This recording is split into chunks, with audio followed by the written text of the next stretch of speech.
В зале нет свободных мест. Отметить юбилей главного печатного издания столицы Башкортостана пришли не только сотрудники, но и его друзья и герои материалов «Вечерней Уфы». Первый номер газеты вышел 1 января 1969 года. Вот уже 50 лет «Вечерняя Уфа» читаема и любима жителями столицы Башкортостана. На сегодняшний день вышло 13 320 номеров газеты. На сцене выступили звезды башкирской эстрады, чью жизнь и деятельность «Вечерняя Уфа» освещает многие годы.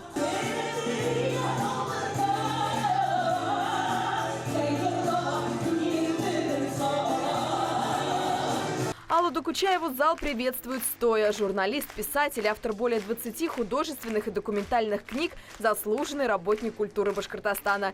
Более 30 лет Алла Анатольевна отдала «Вечерке». Работала ответственным секретарем и заместителем главного редактора газеты. Именно для «Вечерней Уфы» она начала писать свои детективные истории. «Вечерка» была всем. И жизнью, и работой, и семьей.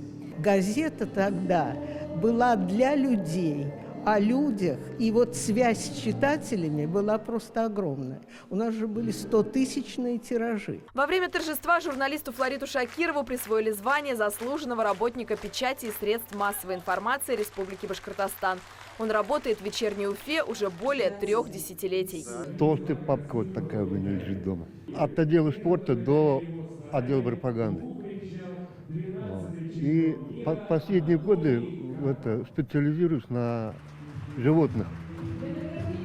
Все сотрудники газеты, бывшие и нынешние, отмечают, что открывала ее легендарная команда – творческие, одаренные люди. Газета это была самый читабельный, самый веселый, самый оперативный. И сегодня «Вечерняя Уфа» остается изданием со своим характером. Какой мы ее создавали?